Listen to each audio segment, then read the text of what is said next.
Hello everyone, my name is Abhishek Gupta and I welcome you all on this target 50 series, जहाँ पे हम लोग आरबीडब्ल्यूएम component के जो मोस्ट इंपॉर्टेंट टॉपिक्स हैं उनको कवर अप करने की कोशिश कर रहे हैं, सो दैट आप लोग एटलीस्ट अपने 50 मार्क्स इंश्योर कर पाएँ इन दिस आरबीडब्ल्यूएम कंपोनेंट। अब इस सीरीज़ के अंदर हम लोग पहले टॉपिक को डिस्कस कर लेते हैं। आफ्टर डिस्कसिंग द टॉपिक हम लोग जो है उस टॉपिक को समराइज करने की कोशिश करते हैं with the help of infographic, and in the end we try to solve the questions based on that particular topic पे। अब आज की इस सेशन के अंदर हम लोग बात करने वाले हैं प्रोडक्ट प्रोसेसिंग मॉडल्स के बारे में and pricing in retail banking के बारे में भी। But before moving ahead I just want to let you know guys कि भी previous year questions, most important topics और मोस्ट इंपॉर्टेंट एमसीक्यूज, ये तीनों ही फैक्टर्स बहुत ही प्रोमिनेंट रोल प्ले करते हैं किसी भी एग्जाम को क्वालिफाई करने में। तो दोस्तों, अगर आप लोगों का भी यही कंसर्न है रिगार्डिंग योर जेआईबी एग्जाम, तो आप लोगों की स्क्रीन के ऊपर अभी जो डॉक्यूमेंट आप लोगों को दिख रहा है, इस डॉक्यूमेंट का लिंक आप लोगों को इस वीडियो के डिस्क्रिप्शन में देखने के लिए मिल जाएगा, जहां से आप लोग previous year questions, most important topics और मोस्ट इंपॉर्टेंट एमसीक्यूज को एक्सेस कर पाएंगे, और वो भी बिल्कुल free of cost. Moving ahead, अब हम लोग आते हैं आज के सेशन के ऊपर। तो देखिए, आज के सेशन के अंदर सबसे पहले हम लोग बात करने वाले हैं प्रोडक्ट प्रोसेसिंग मॉडल्स के बारे में भी। अब देखिए, रिटेल बैंकिंग के अंदर हम लोगों को अलग अलग तरह के प्रोडक्ट्स देखने के लिए मिलते हैं, जैसे retail liability products, retail asset products and other product and services. अब रिटेल लाइबिलिटी प्रोडक्ट्स का पार्ट क्या बनते हैं? जो भी हमारे डिपॉजिट प्रोडक्ट्स हो जाते हैं, those become the part of retail liability product, मतलब demand deposit and term deposit products. इसी तरह से रिटेल एसेट प्रोडक्ट्स का पार्ट क्या बनते हैं? जो भी हमारे लोन्स और एडवांसेस हो जाते हैं भी, वो हमारे रिटेल एसेट प्रोडक्ट्स का पार्ट बनते हैं। इसके अलावा अदर प्रोडक्ट एंड सर्विसेज का पार्ट बनते हैं वो प्रोडक्ट और सर्विसेज जिनके बदले में जो बैंक्स हैं उनको फी बेस्ड इनकम अर्न होती है, और बैंक को डायरेक्टली रिस्क के अंदर भी पार्टिसिपेट नहीं करना पड़ता है।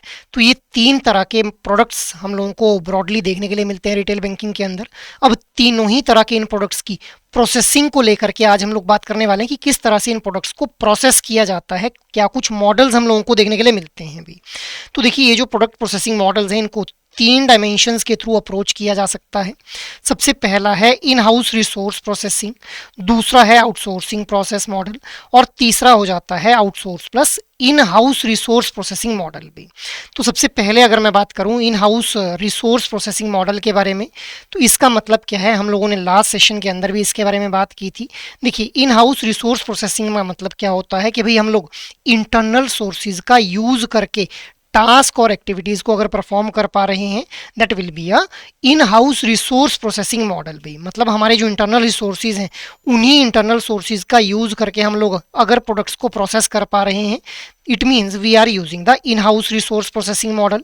अब जो पब्लिक सेक्टर बैंक और जो ओल्ड प्राइवेट बैंक्स हैं, इनके द्वारा ये जो इन हाउस रिसोर्स प्रोसेसिंग मॉडल है, इसका यूज किया जाता है। सेकंड जो डायमेंशन आ जाती है हमारे पास, दैट इज आउटसोर्सिंग प्रोसेस भी। आउटसोर्सिंग का मतलब क्या है? जहां पे एक थर्ड पार्टी को हायर किया जाएगा फॉर परफॉर्मिंग द टास्क और एक्टिविटीज भी। अब जो हमारे फॉरेन बैंक्स हैं, उनके द्वारा प्रोडक्ट्स की प्रोसेसिंग करने के लिए थर्ड पार्टीज को हायर किया जाता है, मेजरली हम लोग देख पाते हैं, जिस वजह से हम लोग क्या बोल देते हैं कि जो फॉरेन बैंक्स हैं वो जनरली आउटसोर्सिंग प्रोसेस मॉडल का यूज करते हैं for the processing of various kind of products भी। थर्ड डायमेंशन की अगर मैं बात करूं, that is outsource plus in house resource processing model, जहां पे हम लोगों को दोनों का कॉम्बिनेशन देखने के लिए मिलता है। मतलब कुछ प्रोडक्ट्स की प्रोसेसिंग जो है वो इंटरनल सोर्सेज के थ्रू हो जाएगी, और कुछ प्रोडक्ट्स की प्रोसेसिंग करने के लिए थर्ड पार्टी को हायर कर लिया जाएगा। तो उसको हम लोग क्या बोल देंगे? आउटसोर्स प्लस इन हाउस रिसोर्स मॉडल भी।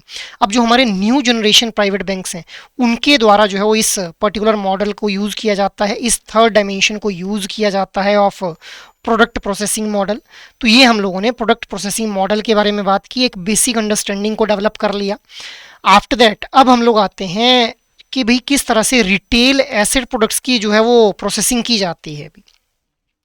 रिटेल एसेट प्रोडक्ट्स, पहले ही मैंने आप लोगों को बताया कि हमारे पास जो है वो रिटेल एसेट प्रोडक्ट्स का पार्ट क्या बनेंगे? लोन और एडवांसेस भी।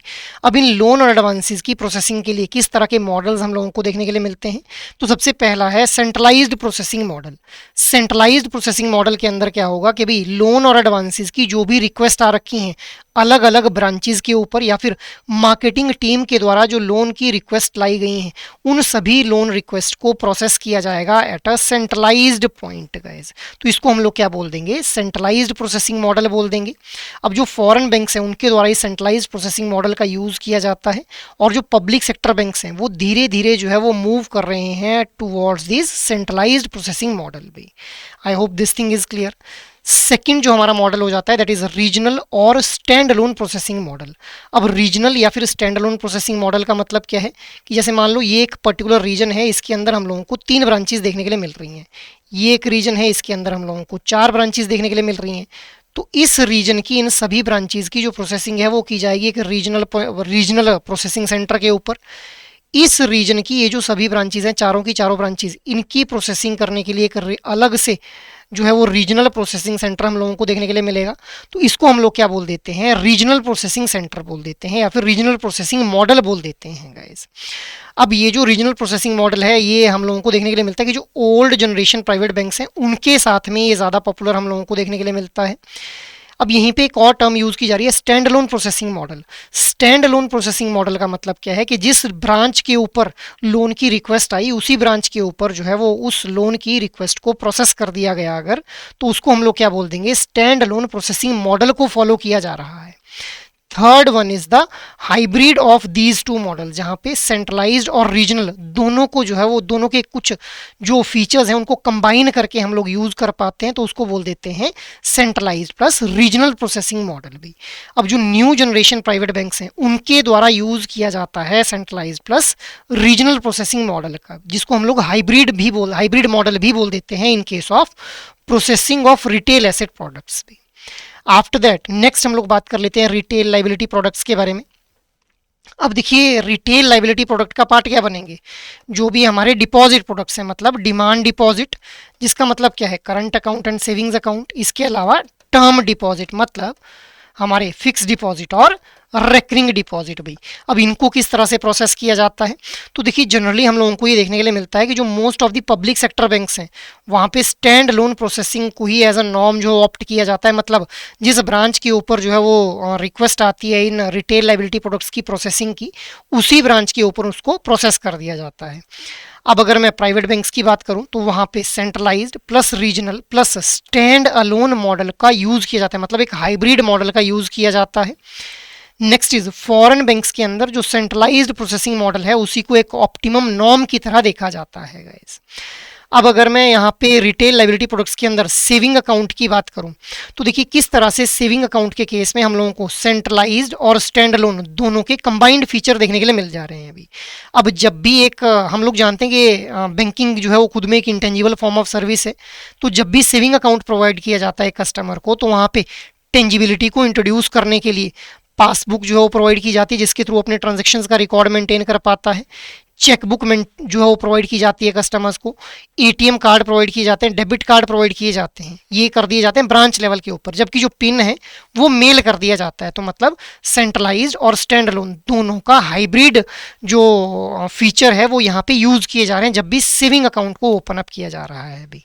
अब ये जो हमारे प्रोसेस मॉडल्स हैं ये एक्चुअल में डिपेंड करते हैं कि किस तरह का प्रोडक्ट है, क्या एसेट प्रोडक्ट की प्रोसेसिंग की बात हो रही है या फिर लाइबिलिटी प्रोडक्ट की प्रोसेसिंग की बात हो रही है। लाइबिलिटी मतलब यही जो मैंने आप लोगों को अभी बताया, demand deposit and term deposit, और एसेट का मतलब कि भाई लोन या फिर एडवांसेस की बात हो रही है। तो इसके ऊपर भी डिपेंड करेगा कि कौन से प्रोसेस मॉडल का बैंक्स के द्वारा यूज किया जाने वाला है। आफ्टर दैट अब ये जो प्रोसेस मॉडल्स हैं ये वेरी करते हैं डिपेंडिंग अपॉन के भी किस तरह का जो है वो लोन है।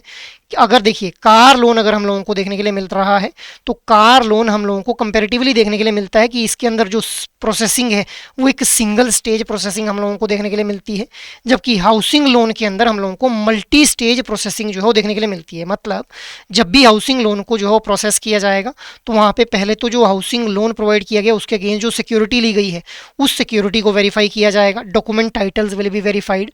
फिर क्या वो घर जो है वो किसी अनऑथराइज कॉलोनी में तो नहीं बनाया जा रहा, इसको भी वेरीफाई करेंगे, तो मल्टीपल स्टेजेस इन्वॉल्व देखने के लिए मिलती हैं अभी। तो डिपेंड करेगा कि अगर लोन है तो किस तरह का लोन है, उसके ऊपर भी प्रोसेस मॉडल जो है वो वेरी करेगा।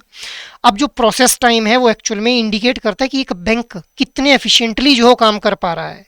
अब यूजुअली हम लोग देख पाते हैं कि जो पब्लिक सेक्टर बैंक्स हैं उनमें 2 से 15 दिन का जो है वो प्रोसेसिंग टाइम प्रेस्क्राइब किया जाता है। तो जितना कम प्रोसेसिंग टाइम रहेगा उतना ही एफिशिएंटली एक बैंक जो है वो फंक्शन कर पा रहा है, बिकॉज जितने कम टाइम में वो प्रोडक्ट और सर्विसेज को प्रोसेस कर देगा अच्छे से पैरामीटर्स को एनालाइज करके, उतना वो क्या कर पाएगा, कस्टमर को सेटिस्फाइड फील करवा पाएगा भी। ठीक है, तो ये हम लोगों ने प्रोसेस मॉडल्स के बारे में बात कर ली, प्रोडक्ट के प्रोसेसिंग मॉडल्स के समझ लिया हम लोगों ने भी यहाँ पे। आफ्टर दैट अब हम लोग आते हैं pricing of product and services के ऊपर। तो देखिए गाइस, प्राइसिंग बहुत ही एक इंपॉर्टेंट रोल प्ले करती है प्रोडक्ट और सर्विसेज की सक्सेस को लेकर के मार्केट में। अब जब भी प्रोडक्ट और सर्विसेज का प्राइस जो डिसाइड किया जाएगा तो कुछ पैरामीटर्स हम लोगों को ध्यान में रखने हैं, जिनके बेसिस के ऊपर एक्चुअल में ये प्राइसिंग जो है वो डिसाइड की जाती है। सबसे पहला है मार्केट डायनेमिक्स। मार्केट डायनेमिक्स का मतलब क्या है कि भाई मार्केट किस तरह से बिहेव कर रही है, क्या मार्केट बूम फेज में है, मार्केट रिसेशन में जा रही है, उस अकॉर्डिंग जो है हम लोग प्राइस रख लेंगे अपने प्रोडक्ट और सर्विसेज का। रिस्क कितना इन्वॉल्व है हमारे प्रोडक्ट और सर्विसेज में, ऐसा तो नहीं है कि अगर हम लोग लोन प्रोडक्ट डिस्ट्रीब्यूट कर रहे हैं तो ऐसा तो नहीं है कि हमारा जो बोरोवर है वो पहले भी डिफॉल्ट कर चुका है, अगर वो फिर से डिफॉल्ट कर गया तो हम लोगों को जो है वो लॉस हो सकता है। तो रिस्क कितना इन्वॉल्व है उसके ऊपर भी डिपेंड करेगा कि प्राइस कितना रहने वाला है प्रोडक्ट और सर्विस का। कस्टमर की प्रोफाइल कैसी है, कस्टमर सैलरीड इंडिविजुअल है, सेल्फ एम्प्लॉयड इंडिविजुअल है, उसको रेगुलर फॉर्म में सैलरी आती है या फिर नहीं आती है, इसके ऊपर भी डिपेंड करेगा कि भाई हम लोगों ने प्रोडक्ट और सर्विस का प्राइस क्या रखना है जो उस पर्टिकुलर कस्टमर को ऑफर किया जाने वाला है। आफ्टर दैट रिसोर्स पोजीशन, तो क्या हम लोगों को जो प्रोडक्ट और सर्विसेज प्रोवाइड करने हैं कस्टमर को, उनके लिए हम लोगों को नए रिसोर्सेज जो है वो जनरेट करने पड़ेंगे या फिर एग्जिस्टिंग रिसोर्सेज का यूज़ करके ही हम लोग प्रोडक्ट और सर्विसेज को बना पाएंगे भी। तो इसके ऊपर भी डिपेंड करेगा कि प्राइस कितना रहने वाला है प्रोडक्ट और सर्विस का। नेक्स्ट इज टेन्योर, तो कितने टाइम पीरियड के लिए जो प्रोडक्ट और सर्विस है वो प्रोवाइड किया जा रहा है, इससे हम लोग जो है असेस कर पाएंगे कि हम लोगों को प्राइस कितना रखना है। अगर हम लोग शॉर्ट टर्म लोन दे रहे हैं तो उस अकॉर्डिंग जो प्राइस डिसाइड किया जाएगा, अगर लॉन्ग टर्म जो है वो लोन प्रोवाइड किया जा रहा है तो उस अकॉर्डिंग फिर क्या किया जाएगा, प्राइस को डिसाइड किया जाएगा। Next is asset liability position. अब अगर बैंक को ये लग रहा है कि भाई मेरे पास जो भी डिपॉजिट्स आ रहे हैं वो बहुत शॉर्ट टर्म के लिए डिपॉजिट्स हो रहे हैं, तो बैंक जो है क्या कर सकता है कि लॉन्ग टर्म जो लोन्स हैं उनको देना बंद कर सकता है गाइज। तो ये भी एक इंपॉर्टेंट फैक्टर हो जाएगा with respect to the pricing of product and services. Next is return expectation, कि मैं जो प्रोडक्ट और सर्विस ऑफर कर रहा हूँ उसके ऊपर मैं कितनी रिटर्न एक्सपेक्ट कर पा रहा हूँ, क्योंकि जितनी मैं रिटर्न एक्सपेक्ट कर पा रहा हूँ उसी अकॉर्डिंग मैं फिर प्राइस कोट करने वाला हूँ उस प्रोडक्ट और सर्विस के लिए। So these are the multiple parameters जिनके ऊपर ये डिपेंड करेगा कि हम लोगों को प्राइस कितना रखना है प्रोडक्ट और सर्विस का जो कि टारगेट कस्टमर्स को ऑफर किए जाने वाले हैं। ठीक है, आफ्टर दैट अब हम लोग अलग अलग तरह की प्राइसिंग स्ट्रेटेजीज के बारे में बात कर लेते हैं। तो सबसे पहली जो प्राइसिंग स्ट्रेटेजी है that is aggressive pricing strategy. अब एग्रेसिव प्राइसिंग स्ट्रेटेजी का मतलब क्या है, एग्रेसिव प्राइसिंग स्ट्रेटेजी के थ्रू हम लोग फ्रेश अकाउंट्स को भी कैप्चर कर लेंगे और दूसरे बैंक से भी जो अकाउंट्स हैं वो माइग्रेट होकर के हमारे पास आने लग जाएंगे। अब इसको एक एग्जांपल के थ्रू समझ लेते हैं। जैसे मान लो बैंक ए है, बैंक ए के द्वारा सेविंग अकाउंट के ऊपर जो है वो रेट ऑफ इंटरेस्ट ऑफर किया जा रहा है 5%। बैंक बी क्या बोल रहा है कि सेविंग अकाउंट के ऊपर 5% रेट ऑफ इंटरेस्ट के साथ में मैं ग्रुप इंश्योरेंस भी ऑफर कर रहा हूं। तो ऑब्वियसली जो नए अकाउंट हैं वो तो यहाँ पे ओपन होंगे ही बी ए के पास, बल्कि जो ए बैंक है वहां से भी अकाउंट माइग्रेट होकर के यहाँ आना स्टार्ट हो जाएंगे। So this is aggressive pricing strategy भी। Next is structured pricing strategy. अब स्ट्रक्चर्ड प्राइसिंग स्ट्रेटेजी को हम लोग स्टेप अप मॉडल भी बोल देते हैं। यहाँ पे प्राइस इनिशियली जो है वो लो रखे जाते हैं सो दैट मार्केट को पेनिट्रेट किया जा सके। धीरे धीरे बाद में जो है मार्केट प्राइसेस के अकॉर्डिंग अपने प्रोडक्ट और सर्विस के प्राइस को हम लोग बढ़ा लेते हैं। So this is structured pricing भाई। Next is stand alone pricing.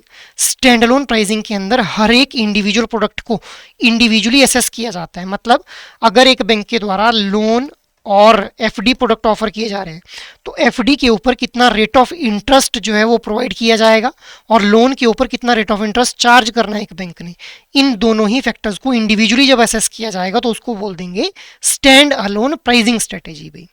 Next is general pricing strategy. अब जनरल प्राइसिंग स्ट्रेटेजी क्या बोलती है कि भाई जितने ज़्यादा वॉल्यूम के अंदर प्रोडक्ट और सर्विसेज प्रोड्यूस करोगे उतना ही आप लोग जो है वो प्राइस को वेरी कर पाओगे, क्योंकि जितना ज़्यादा वॉल्यूम के अंदर प्रोडक्ट और सर्विसेज बनाए जाएंगे मतलब उतना जो कॉस्ट है वो हम लोगों को कम देखने के लिए मिलेगी। Cost incurred will be less there, क्योंकि वॉल्यूम में अगर प्रोडक्शन होगी तो कॉस्ट हम लोगों की कम इनकर होगी वहाँ पे, उस अकॉर्डिंग हम लोग प्राइस को फिर वहाँ पे वेरी कर पाएंगे भी। Next is preference pricing. Preference pricing का मतलब क्या है कि जो हमारे हाई नेटवर्थ इनकम कस्टमर्स हैं या फिर जो हमारे वैल्यूड कस्टमर्स हैं उन कस्टमर्स को स्पेशल कंसेशनल रेट के ऊपर जो प्रोडक्ट और सर्विसेज हैं वो प्रोवाइड कर दिए जाएंगे, उसको बोल देंगे प्रेफरेंस प्राइसिंग भी। Next one is price bundling. अब देखिए प्राइस बंडलिंग को हम लोग जो क्रॉस सेलिंग स्ट्रेटेजी भी बोल देते हैं। इसके अंदर हम लोग क्या करते हैं कि एक बंडल के अंदर अलग अलग तरह के प्रोडक्ट जैसे एफडी प्रोडक्ट्स हो गए, लोन प्रोडक्ट्स हो गए, इंश्योरेंस प्रोडक्ट्स हो गए, म्यूचुअल फंड प्रोडक्ट्स हो गए या फिर कोई और इन्वेस्टमेंट प्रोडक्ट्स हो गए, इन सभी प्रोडक्ट्स का एक बंडल बना दिया जाएगा और उस बंडल का फिर प्राइस कोट कर दिया जाएगा, तो उसको बोल देंगे प्राइस बंडलिंग। ठीक है, आई होप ये स्ट्रेटेजीज आप लोगों को क्लियर है। आफ्टर दैट अब हम लोग इस सेशन को समराइज कर लेते हैं with the help of infographic. तो देखिए आज हम लोगों ने एक तो प्रोडक्ट प्रोसेसिंग मॉडल के बारे में बात की जहाँ पे 3 डायमेंशंस को हम लोगों ने देखा, इन house resource processing, outsource processing, इसके अलावा आउटसोर्स प्लस इन हाउस रिसोर्स प्रोसेसिंग भी। अब यहीं पे हम लोगों ने देखा कि रिटेल एसेट प्रोडक्ट्स को जो है वो जब प्रोसेस किया जाएगा तो वहाँ पे 3 मॉडल्स हम लोगों ने देखे, सेंट्रलाइज प्रोसेसिंग मॉडल, रीजनल या फिर stand alone processing model and centralise plus regional processing model. इसके अलावा हम लोगों ने प्राइसिंग के बारे में बात की, कौन कौन से पैरामीटर्स हैं जिनके ऊपर प्राइसिंग डिपेंड करती है और अलग अलग तरह की प्राइसिंग स्ट्रेटेजीज को हम लोगों ने समझ लिया अभी। ठीक है, सो ये हम लोगों ने जो था वो समराइज कर लिया आज के इस टॉपिक को भी। Now 1 second, there is a question in front of you. Consider the following statements regarding process models for the processing of retail asset products. Statement 1 क्या बोल रही है, under centralized processing all loans sourced at branches and by the marketing team are processed at the single point. Foreign banks use centralized processing and private sector banks and public sector banks are also moving toward this model. Regional or standalone processing hubs cater to specific cluster or geographical group of branches. Statement 4 क्या बोल रही है, new generation private banks generally follow only regional processing and do not use centralise processing. So correct statement पूछी गई है आप लोगों से। अब देखिए पहली स्टेटमेंट तो बिल्कुल सही है, सेंट्रलाइज्ड प्रोसेसिंग के अंदर सभी लोन्स चाहे वो ब्रांचेस के हों चाहे वो मार्केटिंग टीम ने जो सोर्स करके लाए उनको एक सिंगल पॉइंट के ऊपर प्रोसेस किया जाएगा, तो बिल्कुल सही स्टेटमेंट है। फॉरेन बैंक जो सेंट्रलाइज प्रोसेसिंग का यूज करते हैं और जो प्राइवेट और पब्लिक सेक्टर बैंक है वो भी इस तरफ मूव कर रहे हैं, ये स्टेटमेंट भी बिल्कुल सही है। तो अगर पहली और दूसरी सही हो गई तो मतलब ऑप्शन बी और ऑप्शन सी एलिमिनेट हो गई।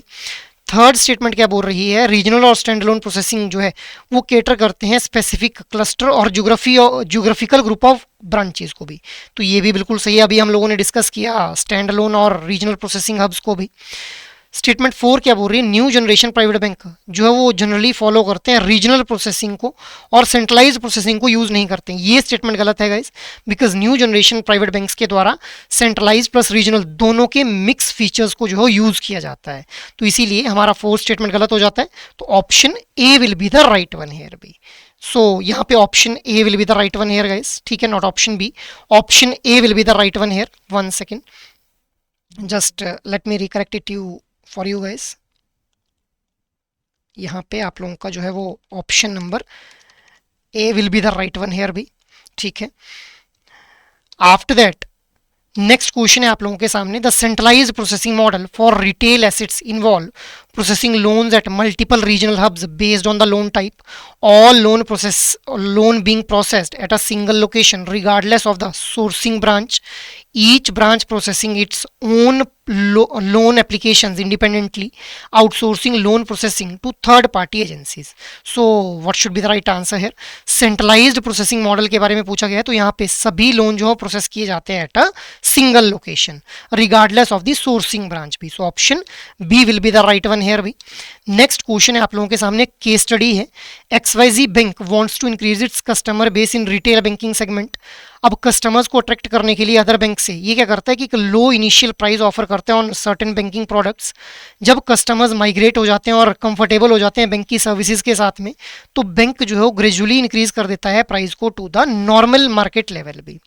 अब फॉर सम अदर प्रोडक्ट्स जो XYZ बैंक है वो असेस करता है the price of each product independently without linking it with other product और बंडल्ड सर्विसेज भी। सो ये XYZ बैंक की एक केस स्टडी आप लोगों के सामने है। Now based on the case above consider the following statements. Offering low initial prices to capture fresh account and encourage migration from other bank is an example of aggressive pricing. So बिल्कुल ये statement बिल्कुल सही है, आप लोगों से correct पूछा गया है तो पहली स्टेटमेंट तो सही हो गई, ऑप्शन सी एलिमिनेट हो गया। Gradually increasing the initial low prices to market price is linked with structured pricing और स्टेप अप मॉडल, ये स्टेटमेंट भी बिल्कुल सही है। थर्ड स्टेटमेंट क्या बोल रही है, assessing each product independently is an example of stand alone processing, तो स्टैंड अलोन प्रोसेसिंग का ये बिल्कुल सही एग्जांपल हम लोगों को देखने के लिए मिल रहा है, तो ये भी हमारी स्टेटमेंट जो बिल्कुल सही हो जाती है। फोर्थ स्टेटमेंट क्या बोल रही है, stand alone pricing means offering one common price for all products together. तो भाई ये तो हम लोगों को बहुत ही ऑब्वियसली मतलब पढ़ के ही समझ आ रहा है कि ये स्टेटमेंट गलत है, तो इसीलिए हमारा जो ऑप्शन नंबर ए है that will be the right one hair.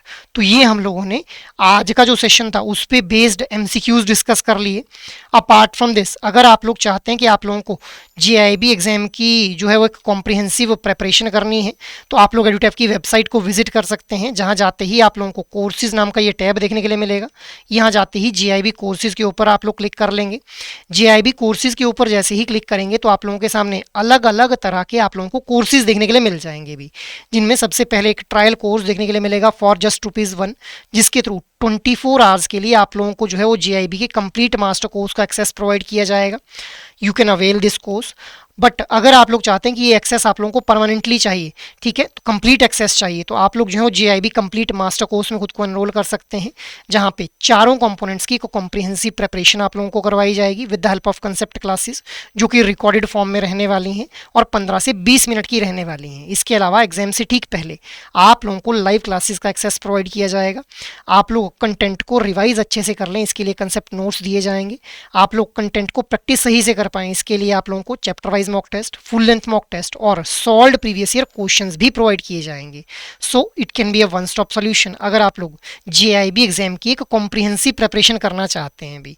अब ये जो GIB का कंप्लीट मास्टर कोर्स है ये इंडिविजुअल कंपोनेंट्स के लिए भी अवेलेबल है। आप लोगों का ये जो मास्टर कोर्स रहने वाला है, जैसे IIFS के लिए, PPB के लिए, AFM के लिए और RBWM कंपोनेंट के लिए भी, तो आप लोग इंडिविजुअल मास्टर कोर्सेज में भी खुद को एनरोल कर सकते हैं। और अगर आप लोग चाहते हैं कि आप लोगों को सिर्फ प्रैक्टिस करनी है क्वेश्चंस की, तो आप लोग टेस्ट सीरीज में खुद को एनरोल कर लें, जहां पे आप लोगों को मई 2023 ऑनवर्ड्स जो सॉल्व्ड प्रीवियस ईयर क्वेश्चंस हैं वो प्रोवाइड किए जा रहे हैं। इसके अलावा chapter wise mock test provide किए जा रहे हैं। एग्जाम लाइक पैटर्न में आप लोग प्रिपेयर कर पाएँ, इसके लिए फुल लेंथ मॉक टेस्ट भी आप लोगों को प्रोवाइड किए जा रहे हैं। So you can opt for any of these particular courses depending upon your need for GIB preparation. So that is all from my side for this particular session. I hope ये session आप लोगों को अच्छे लग रहे हैं। अगर actual में ये सेशन पसंद आ रहे हैं तो इन सेशंस को लाइक, शेयर और सब्सक्राइब कर लें। और अगर आप लोगों की कोई भी क्वेरी हो तो आप लोग मेल ज़रूर करें hello@edutap.co.in के ऊपर। जय हिंद।